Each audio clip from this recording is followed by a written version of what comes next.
What if someone told you that a man known as Faccia da Mostro held a shadowy connection to some of the most tumultuous and mysterious events in Italy's modern history? This man's name was Giovanni Pantaleone Aiello. Born in Montauro, Calabria on February 3, 1946, his life was one marked by eerie twists and unresolved mysteries. Even his face, left disfigured after a shootout in 1976, added to the legend that grew around him. But how did he go from being a police officer to an enigma linked to some of Italy's darkest crimes? In 1964, at just 18 years old, Aiello enlisted in the police force, where he would serve for over a decade. Then, one fateful night in 1976, everything changed. During a shootout in Sardinia with the notorious Graziano Messina gang, Aiello was gravely injured, his face left scarred for life. Following the incident, he was transferred first to Cosenza and then to the Palermo Mobile Squad, under the leadership of Bruno Contrada, a high-ranking officer who would later be at the center of his own controversies. In 1977, Aiello left the police force and, by his account, never set foot in Sicily again. His life appeared to take a quieter turn, and for decades he lived as a fisherman. But this fisherman was later discovered to possess a staggering amount of wealth, assets valued at over $1 billion, despite receiving only a modest pension. Where did it all come from? Even in death, Aiello's story remained shrouded in mystery. On August 21, 2017, he suffered a fatal heart attack on a beach in Montauro. His final resting place is marked only by the initials GA, engraved in cement without any further tribute, but the questions surrounding him didn't die that day. Some claim Aiello was more than a simple ex-cop. He was allegedly tied to Sicily's most infamous mafia organization, Cosa Nostra, specifically through the powerful Resutana and San Lorenzo families.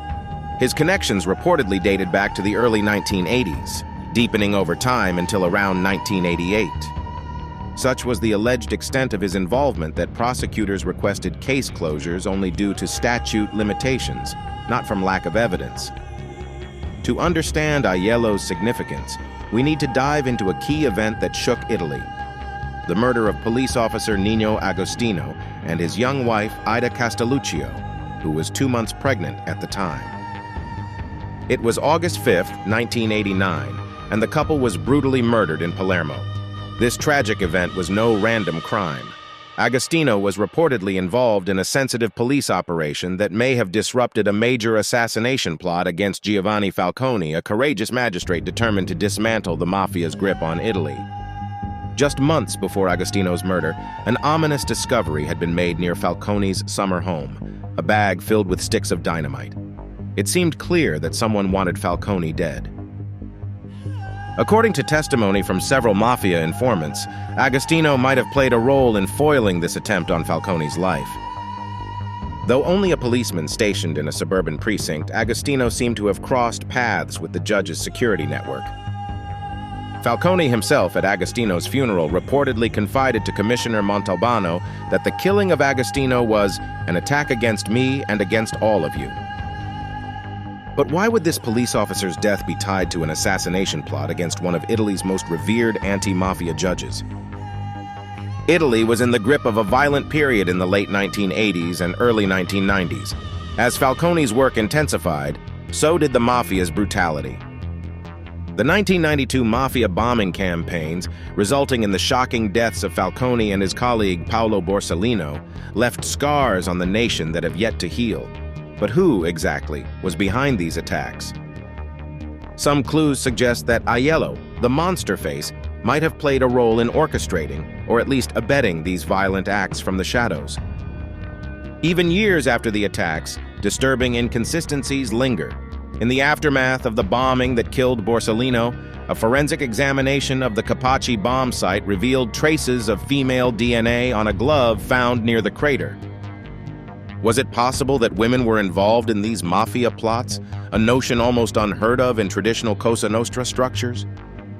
And then there's the disturbing episode involving Santino Di Matteo, a mafia informant, whose young son was kidnapped and later murdered in retaliation for Di Matteo's cooperation with authorities. When Di Matteo met with his wife after the abduction, her chilling advice to him was not to speak about Via D'Amelio, where Borsellino was killed because police infiltrators were somehow involved. It's an unsettling reminder of how deep the rot might have spread, possibly implicating law enforcement figures as complicit in mafia schemes. As the years passed, Contrada, Aiello's former boss and a high-ranking intelligence officer, became a central figure in the investigation of these crimes. His movements on the day of the Via D'Amelio bombing raised suspicions. Witnesses claimed to have seen him leaving the scene shortly after the blast. Contrada denied any wrongdoing, and conflicting statements from law enforcement officials created a murky picture that has yet to be clarified. Yet, in all these convoluted connections, one question still resonates. Why did certain parts of the state seem to actively pursue justice, while others appeared to turn a blind eye? Why was Paolo Borsellino's iconic Red Diary rumored to contain explosive details on the mafia and state relationships taken from the scene of his murder? Similarly, Falcone's computer files, possibly containing invaluable information on his investigations, vanished under suspicious circumstances. It's clear that some within the state sought to expose the truth about those turbulent years, while others maintained an ominous silence. To this day, there's been no official mafia turncoat from the government or law enforcement to fully expose these hidden alliances. The so-called hidden masterminds of these atrocities may not have been the ones issuing direct orders, but were likely influential figures who enabled or silently supported the mafia's bloodthirsty agenda. These shadowy figures may not have wielded the bombs or pulled the triggers, yet their silence and complicity arguably made them just as culpable. This complex web of allegations and suspicions, tying Aiello to a hidden world of organized crime and state complicity, poses questions that remain painfully unanswered. Who was Giovanni Aiello? A damaged ex-cop, a covert operative, or something else entirely? The story of Faccia da Mostro underscores Italy's ongoing struggle to confront the ghosts of its past and to unearth the uncomfortable truths that lie buried. As we dig deeper into this enigma, we're left wondering, will we ever truly know the full extent of the connection between the state and the mafia? Or will the mystery surrounding Aiello and others like him continue to elude us, locked away in a past many would rather forget? With that said, thanks for watching, and until next time. And if you're intrigued by these deep dives into history's unsolved mysteries, remember to subscribe, leave a like, and explore other videos on our channel to uncover more compelling stories.